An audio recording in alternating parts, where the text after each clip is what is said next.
तो इसका first case जो है हमारे पास, इस फॉर्मूले का first case number first, field on a perpendicular bisector.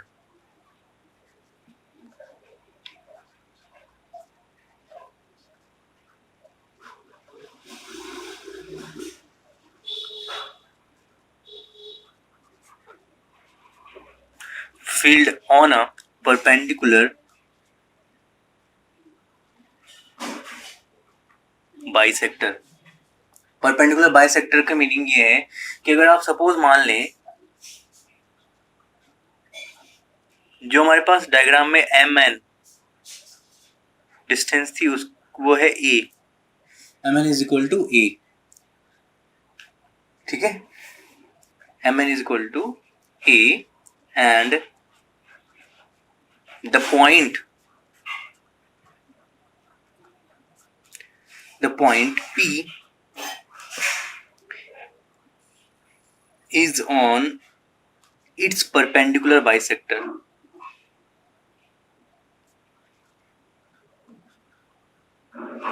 Perpendicular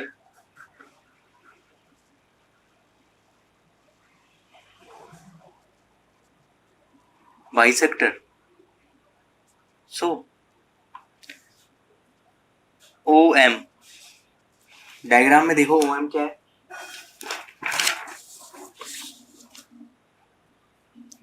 OM। अगर पूरा M से लेकर N तक A है तो OM कितना हो जाएगा, OM is A/2, ON is A/2, ठीक है। अगर MN की वैल्यू A है और OM की वैल्यू क्या होगी, A/2, ON A/2, तो आप यहां पे लिख लीजिए OM is equal to A/2, और ये ONB और OM दोनों क्या है, इक्वल है, A/2। तो cos θ1 क्या हो जाएगा हमारा, cos θ1 कैसे फाइंड करेंगे हम, cos θ1 डायग्राम में देखो, ये यहां से θ1, थीटा के सामने ठीक परपेंडिकुलर लेंथ और ये बेस या हाइपोटेनस, तो cos θ is equal to base upon, अरे हाँ ना बोलो, क्या होता है लाल अपॉन काका से, या फिर जो तुमने पढ़ा होगा पंडित बद्री प्रसाद हरल बोल से, cos θ इज इक्वल टू क्या होगा, हाइपोटेनस, गुड। तो बेस क्या है हमारे यहाँ पे, बेस OM बेस है, ट्रायंगल ये वाला ले लो, MOP, तो बेस क्या हो जाएगा, OM base, base upon hypotenuse. Hypotenuse ये वाली डिस्टेंस है, देखो इसको कैसे फाइंड करेंगे, ये देखो ये वाली क्या है हमारे पास, ये जो डिस्टेंस है ये है A/2,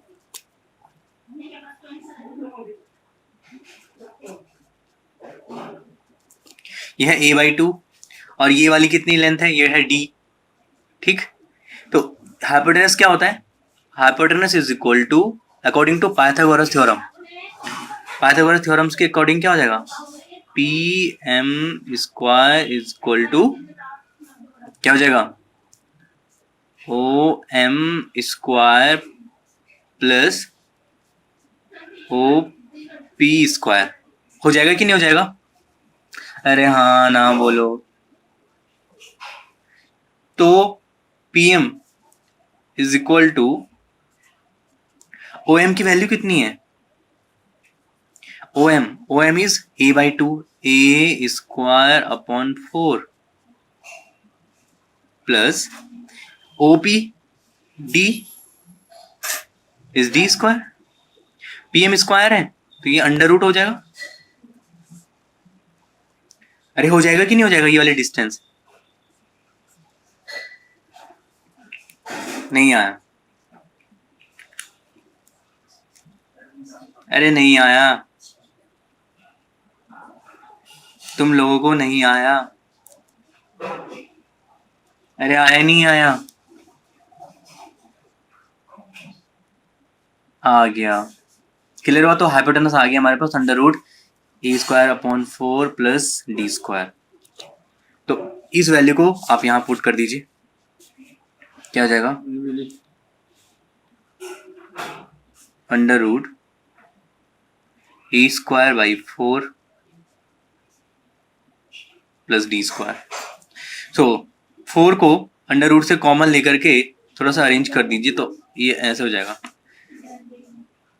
अंडर रूट से बाहर 4 आएगा तो 2 हो जाएगा, और 2 से ये 2 कैंसिल, तो आपके पास आएगा a upon a square plus 4d square.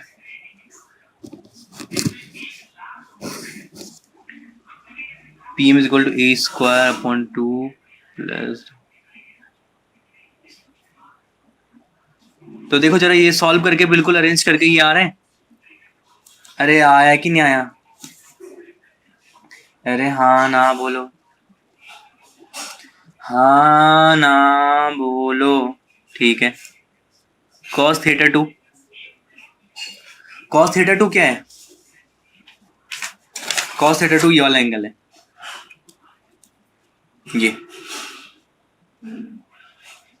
फिर से cos थीटा 2 की अगर हम बात करेंगे तो cos थीटा 1 और थीटा 2 दोनों इक्वल और अपोजिट एंगल्स होंगे, क्योंकि ये इनसाइड है ये आउटसाइड है, ठीक है। और अगर हम ये ट्रायंगल लेते हैं ओ एन पी, तो cos यहाँ से इस थीटा 2 की वैल्यू भी हमारे पास क्या आएगी, cos थीटा 2 की वैल्यू आ जाएगी हमारे पास नेगेटिव का a by under root a square plus 4d square. ये सिंपल मैथमेटिक्स है भैया, इससे कोई दिक्कत नहीं होनी चाहिए। ये तुम लोग मैथ्स में पढ़ते हो, बेस्ड अपॉन हाइपोटेनस। और अगर कोई एंगल्स आउटसाइड है ट्रायंगल्स के, तो वो क्या होता है, अपने इंटीरियर एंगल्स के सम के बराबर होता है एक्सटीरियर एंगल। तो जब हमारे पास cos थीटा 1 की और cos थीटा 2 की वैल्यू आ जाएगी, तो हम क्या करेंगे, इस वैल्यू को इक्वेशन नंबर जो हमारे पास आई है ये वाली, ये इक्वेशन, इसमें हम cos थीटा 1 और cos थीटा 2 की वैल्यू पुट कर देंगे, ठीक है। तो ये वैल्यूज हम पुट कर देंगे तो हमारे पास आ जाएगा b is equal to, so from equations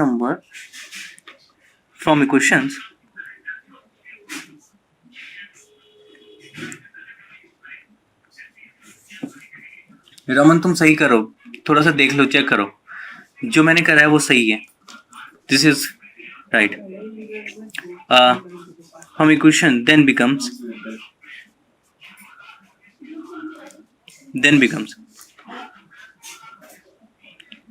b is equal to mu not I upon, एक मिनट, हाँ एक मिनट, मैं आपके आंसर दे रहा हूँ, 4 पाई डी, और वैल्यू पुट करो cos थीटा 1 की, ए upon under root a square plus 4d square, और माइनस, ये भी माइनस, तो यहाँ पे मेरे पास आ जाएगा 2a upon under root a square plus 4d square. सो 2 से एक पावर कैंसिल, ये 2 से 2 कैंसिल, 2 टाइम्स ए, तो आपके पास आ जाएगा b is equal to mu not I a upon 2 pi d under root a square plus 4d square.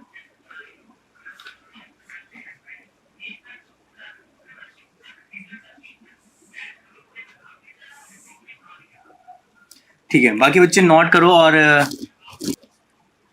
Long straight wire के लिए क्या आ जाएगा, b is equal to mu not I upon 2 pi D.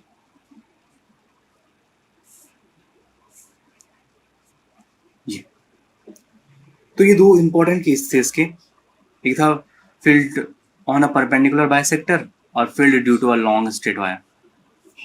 These are very two important case long straight wire के लिए, ठीक। तो ये क्लियर समझ में आया, b is equal to mu not I upon 2 pi d, और पहला वाला terms b is equal to mu not I a upon 2 pi d under root a square plus 4d square. किसी को कोई यहाँ पे कोई दिक्कत? तो जब हम इस तरह से वैल्यूज को पढ़ते हैं तो हमारे पास आता है right hand thumb rule. Right hand thumb rule, देखो राइट हैंड थंब रूल है क्या? वैसे हम ये मैग्नेटिक फील्ड के डायरेक्शंस को फाइंड करने के लिए राइट हैंड थंब रूल का यूज करते हैं। तो अब हम बात करने वाले हैं राइट हैंड थंब रूल का।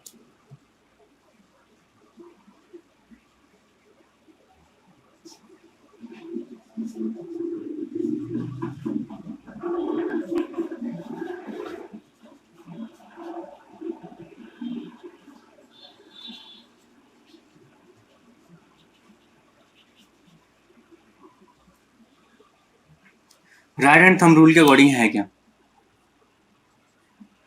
राइट हैंड थंब रूल के अकॉर्डिंग है क्या कि अगर हम क्या करें कि अपने राइट हैंड्स को इस तरह से स्ट्रेच करें कि if we stretch the thumb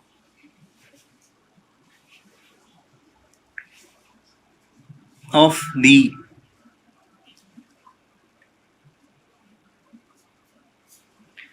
right hand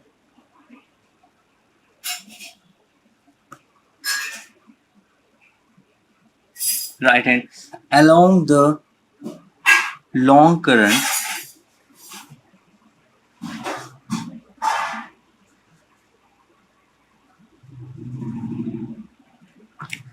and curl our fingers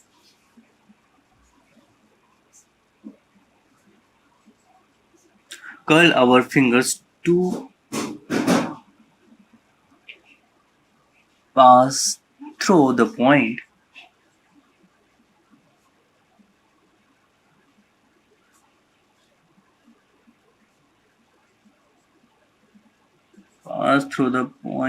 P.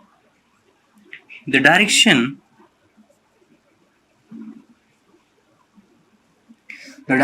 of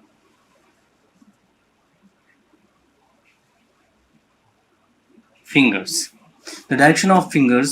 at P gives the direction of the magnetic field.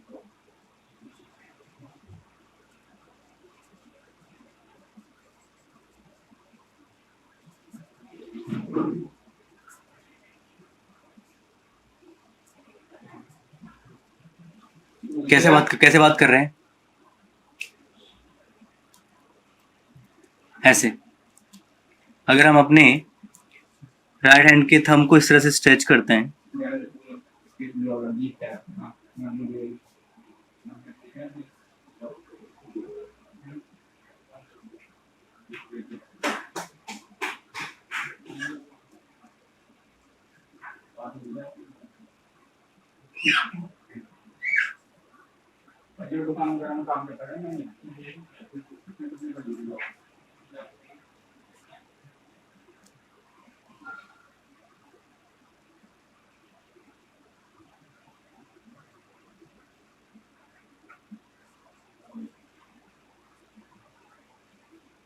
Right hand के थंब को इस तरह से स्ट्रेच करें कि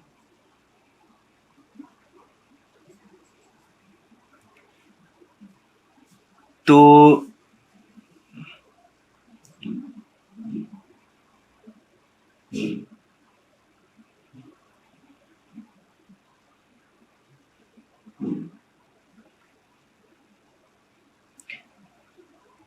यहां पे हम देखेंगे कि अगर करंट इस तरह से फ्लो हो रही है, आई करंट, और थंब की तरफ की डायरेक्शंस पे, ठीक है, तो जो कर्ल करेंगे, फिंगर्स को कर्ल करेंगे इस तरह से, यूं कर्ल करेंगे, तो हमारे पास क्या आएगा? ये वाला पार्ट, ये कर्ल, फिंगर्स जिस तरफ से कर्ल होंगी वो दिखाएगा मैग्नेटिक फील्ड के डायरेक्शंस को। समझ रहे हो कि मतलब कैसे? ये आई करंट फ्लो हो रखी है, तो ये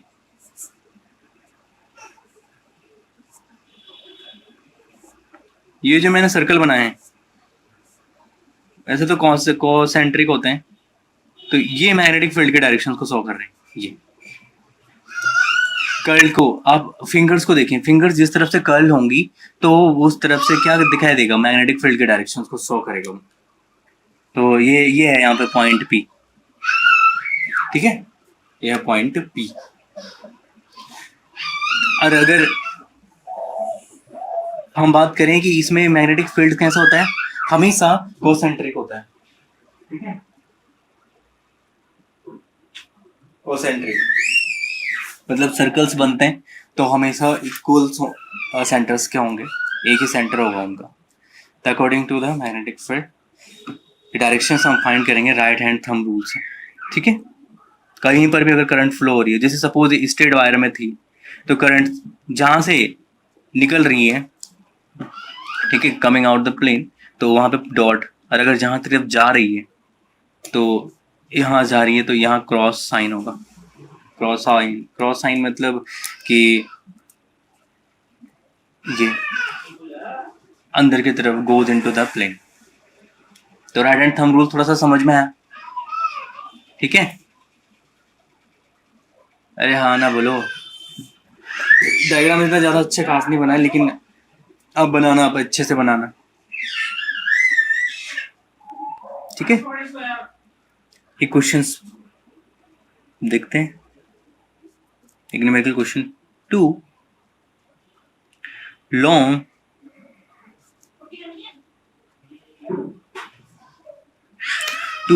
straight wire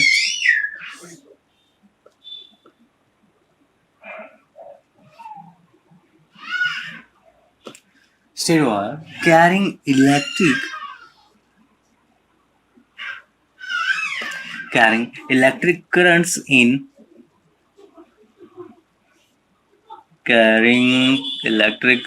in opposite directions,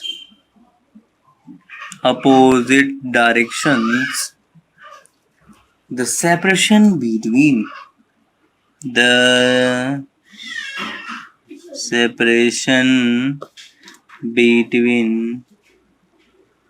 the wire is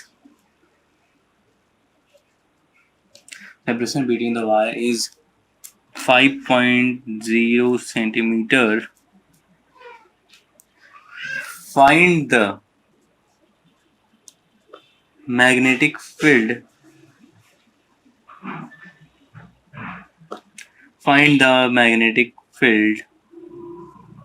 At a point P, midway between the wires.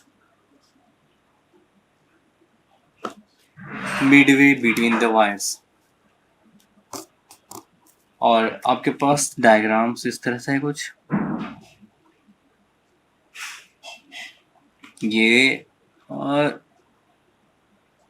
ये, इसमें 10 एम्पियर और इलेक्ट्रिक करंट अपोजिट डायरेक्शंस में है। ये है पॉइंट P, ये है इनके बीच का सेपरेशन, इसको D मान। तो ठीक है भैया, अरे भैया ठीक है, अरे कोई दिक्कत, क्वेश्चंस पढ़ लिया क्या तुम लोग, कर सकते इस क्वेश्चंस को, हैं? अरे कर सकते हो, हाँ ना बोलो, अरे भैया हाँ ना बोलो जरा,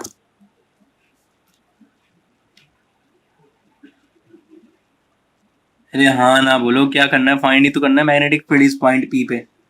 तो यहां से यहां तक की डिस्टेंस क्या होगी, D/2, यहाँ पे भी D/2। तो आप एक पार्ट के लिए निकाल लो पहले, आपको I पता है, सेपरेशन D पता है पॉइंट P, और और क्या चाहिए फिर तुम्हें? अभी तो फॉर्मूला कराया था सेकंड केस वाला लॉन्ग स्ट्रेट वायर के लिए। The magnitude of the field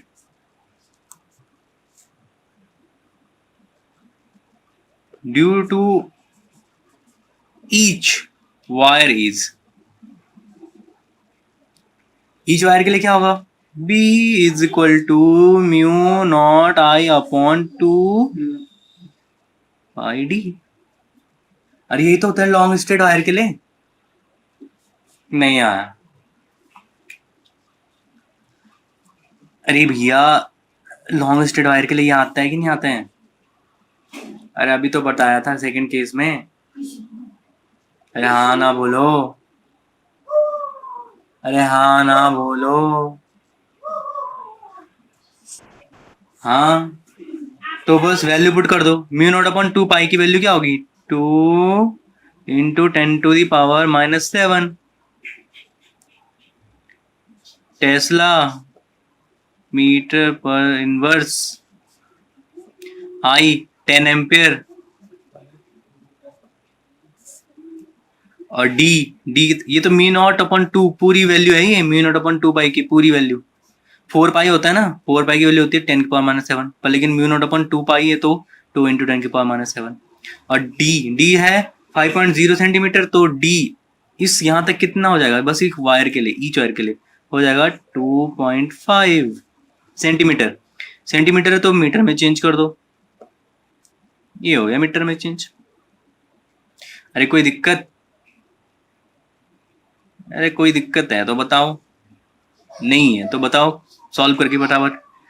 2.5 10⁻⁻2 पर लेके जाओ, 25 चकू 0.4 है। अरे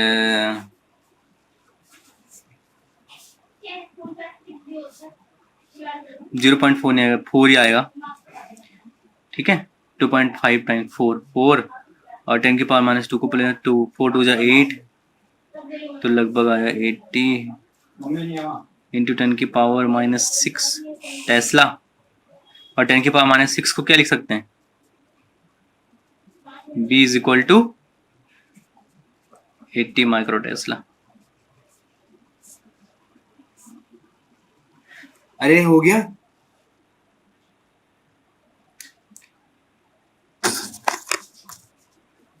फोर टाइम्स कटेगा, यहाँ पे 4 है, ठीक है 4 है, ये कुछ नहीं और 4 बस। ये तो आया एक वायर पे। अब दोनों वायर की वजह से दिख नहीं रहा है ये, देखो जरा अभी दिख रहा है?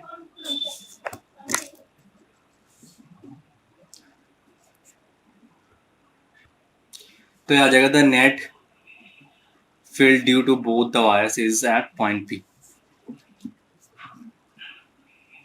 बहुत important, exam point of view से very very important.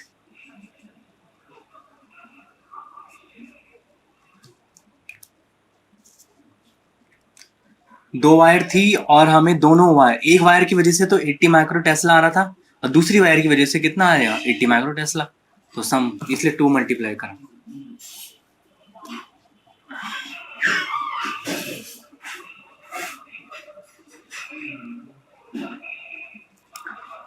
Force between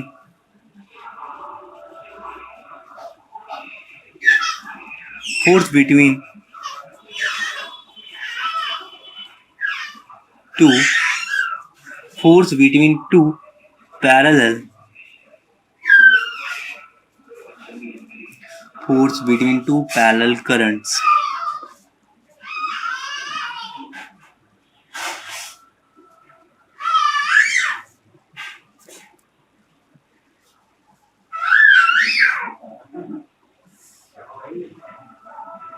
force between two parallel currents, very very important. और ये एग्जाम में कितनी बार पूछा है, मतलब आप सोच नहीं सकते कि ये questions exam point of view से इतना ज्यादा इंपॉर्टेंट है कि ये एग्जाम में।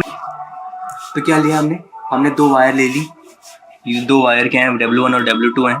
I1 I2 करंट फ्लो हो रही है, और DL क्या है, लेंथ एलिमेंट है, और F फोर्स की डायरेक्शन है, cross is direction of magnetic field, ठीक है, गोज इनटू द प्लेन। तो कंसिडर करते हैं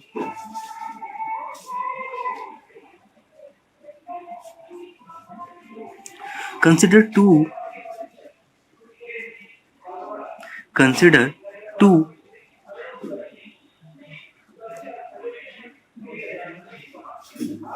two long wires W1 and W2 kept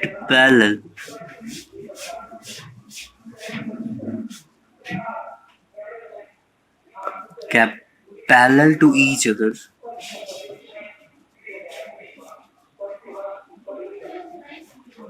and carrying currents I1 and I2 respectively.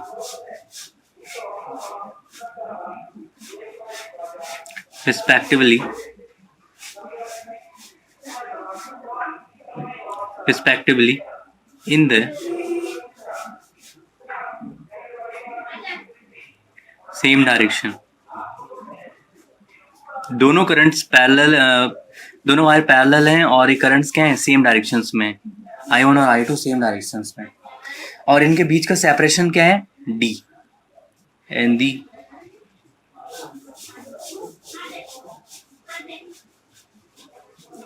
separation between the wire is small d.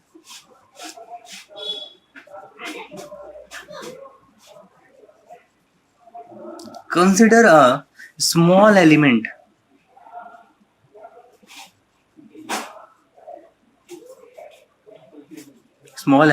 dl of the wire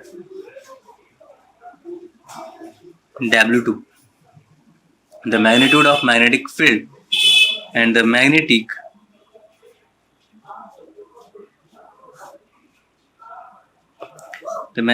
field at a dl due to the wire W1 is, और हम straight wire के लिए formula find करना जानते हैं, और वैसे भी बाय-सॉर्ट लॉ हम जानते हैं, तो बाय-सॉर्ट लॉ के थ्रू हमने फाइंड कर चुके हैं कि स्ट्रेट वायर के लिए मैग्नेटिक फील्ड, तो क्या होता है, B इज इक्वल टू क्या होगा, mu not I1 upon 2 pi d, B is equal to mu not I1 upon 2 pi d. Clear है यहाँ तक? ये आ गया आपका भी, इसको आप क्वेश्चन नंबर फर्स्ट मान लीजिए, ठीक है, इसको आप क्वेश्चन नंबर फर्स्ट मान लीजिए। तो ये जो फील्ड है, आपका जो फील्ड है, the field due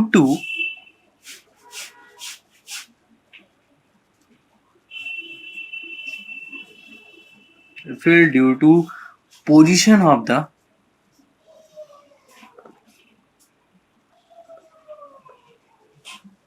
wire W2, ठीक है, और इस DL के एबव और इस DL के नीचे बाकी दोनों जगह जो फील्ड होगा वो क्या होगा, 0। Wire W2 above and below DL is 0. The field due to the position of the wire W2 positions में above and below DL is 0. Magnetic field, क्योंकि हम उस सिर्फ DL के लिए देख रहे हैं कि वहां पे कितना मैग्नेटिक फील्ड्स लग रहा है, क्या फोर्स लग रहा है, तो जब उसके बिलो और ऊपर दोनों फील्ड क्या हो जाएंगे, 0 हो जाएंगे, तो the magnetic force magnetic force at the element dl is, अब मैग्नेटिक फोर्स का फॉर्मूला क्या होता है? df is equal to I2 dl cross b, I dl cross b। यहाँ पे क्लियर हुआ ना कि क्यों हुआ जीरो, क्यों हो रहा है वहां पे? किसी को पूछना है कि क्यों हो रहा है जीरो एबव और बिलो ऑफ dl? और जब dl cross b sine theta होगा तो वहां पे साइन थीटा, थीटा सिर्फ लाई करेगा कहाँ पे? 90 के लिए, क्योंकि जब इनके बीच का एंगल 90 डिग्री होगा तब वहां पे फोर्स मैक्सिमम होगा। लेकिन अगर वो लीनियर बना लेंगे एंगल्स, जैसे कि दोनों एक ही डायरेक्शन में हो जाएगा, मैग्नेटिक फील्ड्स भी और डीएल एलिमेंट भी, करंट एलिमेंट भी उसी डायरेक्शन में, तो वहां पे एंगल क्या बनेगा उनके बीच? जीरो। तो साइन जीरो क्या होता है? जीरो। समझ रहे हो? इस वजह से इक्वेशन 1 से बी की वैल्यू पुट कर दो यहाँ पे, तो आ जाएगा I2 dl mu not I1 upon 2 pi d, mu not I1 upon 2 pi d. फिर यहाँ पे वही साइन थीटा आया होगा मल्टीप्लिकेशन करके, तो थीटा तो 90 डिग्री है, तो इसके बराबर हो जाएगा। और जो ये क्रॉस जो है the vector product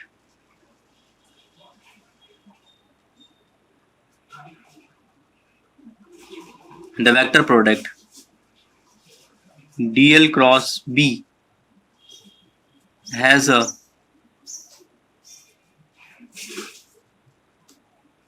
direction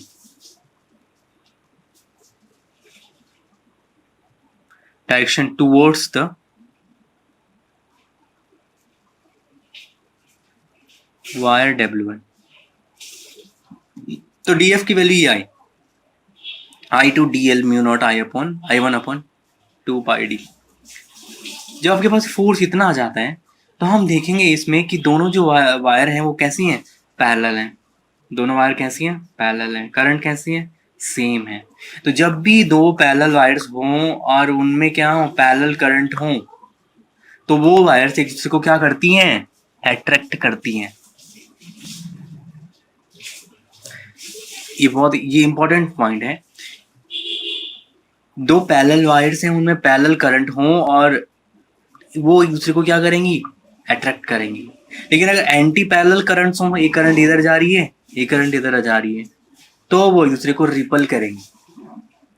same as जैसे चार्जेस होते हैं, same charges repel each other और unlike charges attract each other. पर लेकिन यहाँ पे क्या है? करंट्स का फेनोमेना है कि अगर पैरेलल करंट होंगी तो वो एक दूसरे को अट्रैक्ट करेंगी। क्या बोला हमने? हमने क्या कहा? हमने क्या कहा? अरे क्या कहा भाई? हमने नहीं कहा हमने कुछ। अरे कुछ कहा हमने? क्या कहा हमने? हमने कहा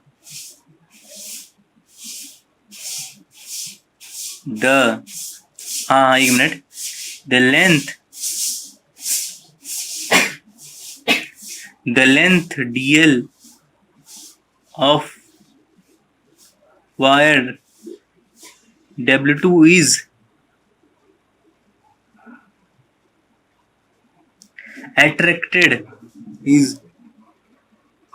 attracted towards the wire W1,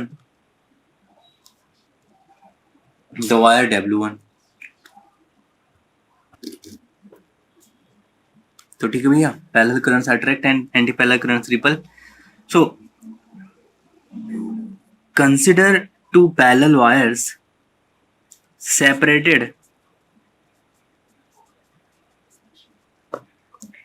separated by 1 meter and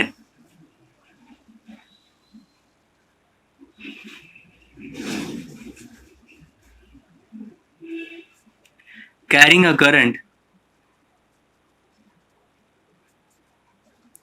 of 1 ampere, carrying a current of 1 ampere each, then I1 is equal to I2, I1 is equal to I2 is equal to 1 ampere, and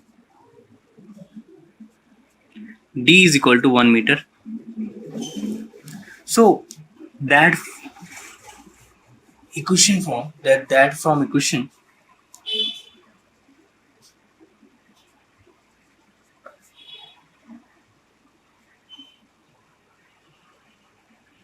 equations में रख low value, equations ये mu अपन 2 पाई और I1 I2 ये की value 1 ampere है, D separation 1 centimetre 1 metre है, तो क्या हो जाएगा, D F upon D L क्या हो जाएगा,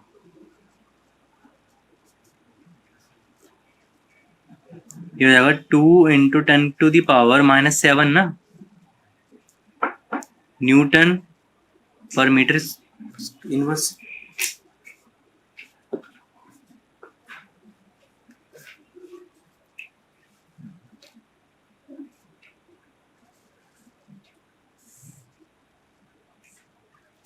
और यही होता है एम्पेयर्स को लॉ। तो इसके अकॉर्डिंग है क्या कि define of Ampere's, definition of ampere यही होता है।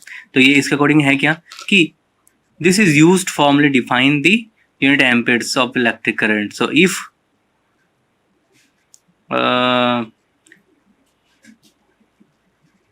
this is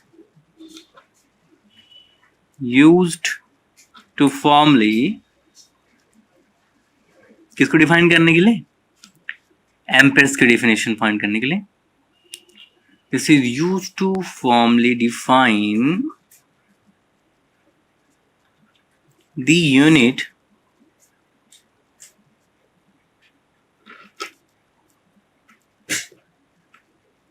ampere of electric current.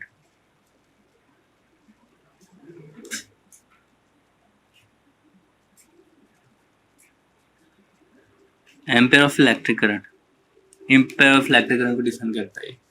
so, इसका अकॉर्डिंग है क्या कि if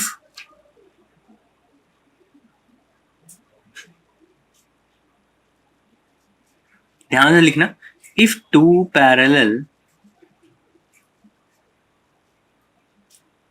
long wires parallel long wires kept 1 meter apart, 1 meter apart in vacuum,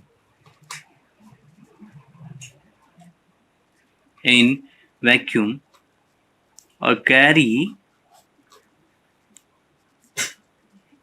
equal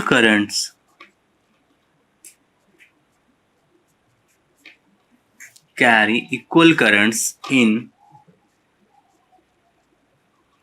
the same direction,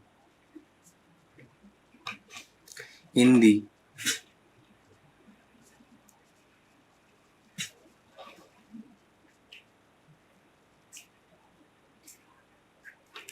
same direction, and there is a force of attraction,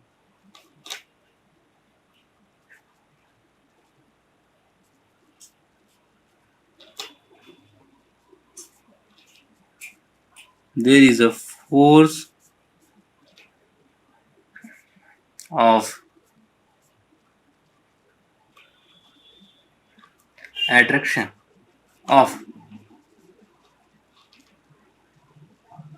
2 into 10⁻⁷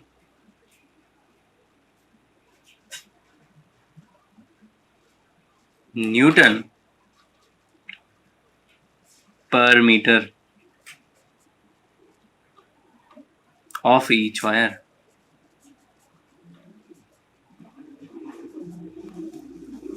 The current the current in each wire is said to be 1 ampere.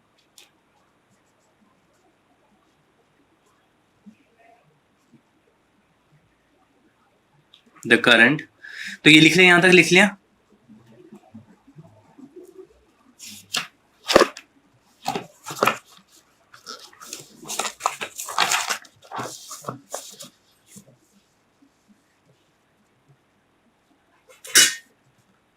The current in each wire is said to be 1 ampere। तो यही है भैया। तो यही है क्या, ampere की